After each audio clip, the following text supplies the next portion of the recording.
Hello everyone, নমস্কার সবাইকে নতুন একটি ব্লগে অনেক বেশি স্বাগত জানাই। কেমন আছো তোমরা? আশা করি সবাই ভালো আছো। আমি বেশ ভালো আছি।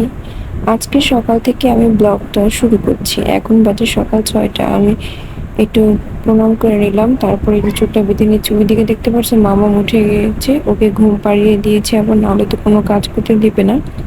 এখন আমি সব কাজগুলো একে একে সেরে নেব।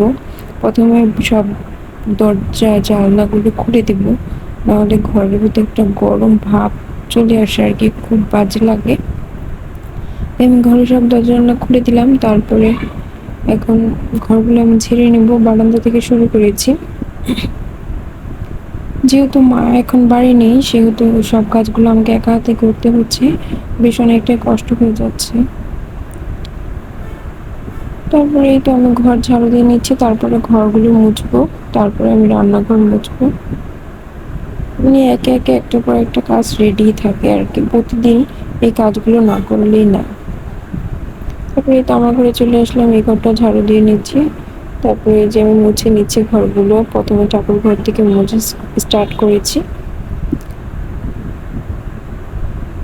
ঠাকুর ঘরটা সবসময় আগে মোছা হয়, তারপরে অন্য সব ঘর মোছা হয়। আসলে প্রতিদিন এক কাজ করতে করতে না কিরকম যেন ভালো লাগে না। একই কাজ প্রতিদিনই করতে হয়। তারপরে এই তো রান্নাঘরে চলে আসলাম। রান্নাঘরে সবকিছু বাসন কোসন আমি কালকে রাত্রে মেজে রেখেছিলাম, তাই আজকে আর মাঝামাঝি ঝামেলা নেই, শুধু রান্নাঘরটা মুছে নিলেই হবে। রান্নাঘর মোছা শেষ। এখন আমি একটু সকালে জল খেয়ে নেবো, যেটা আমি প্রতিদিনই খাই, খালি পেটে খাওয়ার চেষ্টা করি আর কি। প্রথম প্রথম খারাপ লাগতো, বাট এখন অভ্যাস হয়ে গিয়েছে। আর এখন জল না খেলে কেমন যেন ভালো লাগে না। তারপরে এই তো অনেকগুলো জামা কাপড় হয়েছে, সেগুলো কেচে আমি স্নান সেরে পুজো এখন সেরে নিব। আসলে পুজো করাটাও কিন্তু একটা সংসারের ভিতরে পড়ে। এটা হলো আমার মনে হয় একটা বড় সংসার। তুমি খাও না খাও, পুজো তোমাকে করতেই হবে ঘরে ঠাকুর থাকলে।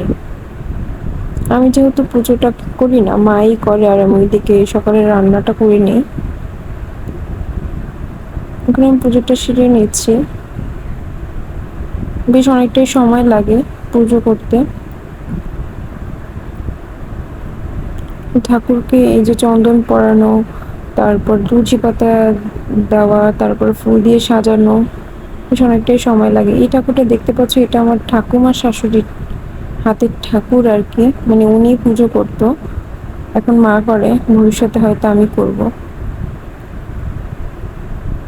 খুব ভালো লাগে এরকম আগের অনেক আগের জিনিস দেখলে অনেক ভালো লাগে।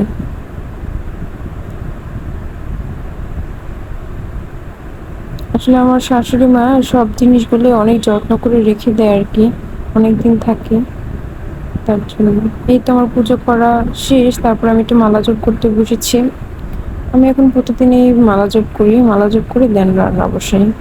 তারপরে এই তো রান্নাঘরে চলে এসেছি। সকালে বানাবো পরোটা, আলুর তরকারি আর শ্যামই। ওইদিকে আমি একটু টেনশনে আছি, মামা ঘুম থেকে উঠে গেলে তো আমার কাজ শেষ ওইখানেই। যেই বলা সেই কাজ, মামা উঠে গিয়েছে, ঘুম থেকে উঠে আটা নিয়ে বসেছে, সেও রুটি বানাবে আমার সাথে সাথে। আমি মামাকে জিজ্ঞেস করছিলাম আর কি, মামু ভালো লাগছে? বলছে হ্যাঁ। বলে বেশ আনন্দ, ও তো বেশ খুশি। মুখের হাসি দেখলেই বুঝতে পারবে ও কতটা খুশি আটা ছেনে আর কি। এবার ওকে আটা ছানতে দিয়ে আমি এখানে পরোটাগুলো ভেজে নিচ্ছি, না হলে তো কোনো কাজ করতে দেবে না। ও যখন আমার কাজে মানে ব্যাঘাত ঘটায়, তখন আমি না করি না, কারণ করতে থাকে করুক। চিল্লাচিল্লি করে আর কি, ওই আর কি, মানে ওই কান্নাকাটি করে আর কি জ্বালাবে আরো বেশি, তার জন্য আর কি কিছু বলি না তেমন। তারপরে এই তো আমি পরোটাগুলো ভেজে নিচ্ছি, একটু লাল লাল করে ভাজবো। ওইদিকে মনির বাবা এসে খাবে, অফিসে চলে গেছে, সে তারপর খাবে। আমার ওইদিকে সকালের নাস্তা অলরেডি হয়ে গিয়েছে বানানো। এইখানে মামা পটি করতে বসেছে, আর এইখানে আমি বিছনা গুছাচ্ছি। ওকে নিয়ে আমার সব কাজ করতে হয়, কারণ আমি যদি ওর পাশে না থাকি ও কান্নাকাটি করে, আর কোনো কাজ করতে তো দেয় না। তার জন্য ওকে নিয়ে আমার সবসময় কাজ করতে হয়। এখানে আমি বিছনা গুছিয়ে তারপর মামাকে খাওয়াতে চলে এসেছি। এই যে খাবে না, কেমন বায়না করছে। ওর খাওয়াতে এখন প্রায় 1 ঘন্টার মতো সময় লাগে। এই তো আমার সকালে জলখাবার মনি পাপার জন্য রেডি করলাম, তারপরে দুপুরে রান্নার জন্য আবার বসে পড়েছি। ওইদিকে মনিকে তার পাপা খেয়ে দিয়ে মনির পাপা খেয়ে দিয়ে মনিকে নিয়ে একটু বের হয়েছে, যা মানে তার জন্য আমি রান্নাটা স্বাধীন মতো করতে পারবো, এর জন্য আর কি। আজকে দুপুরে করেছিলাম বরবটি ভাজি, ভেন্ডি ভাজি আর বড়া ভেজেছিলাম, আর বড়া রসা করেছিলাম, সাথে ডালও ছিল। আজকে নিরামিষ, সেহেতু এগুলোই করেছিলাম। তারপরেই তো মনির পাপাকে খেতে দিয়ে আমিও খেতে বসে পড়েছি। আজকের ভিডিওটা এই পর্যন্তই। ভালো লাগলে একটা লাইক দিয়ে পাশে থাকবেন। ধন্যবাদ সবাইকে ভিডিওটি শেষ পর্যন্ত দেখার জন্য। Thanks for watching, bye bye.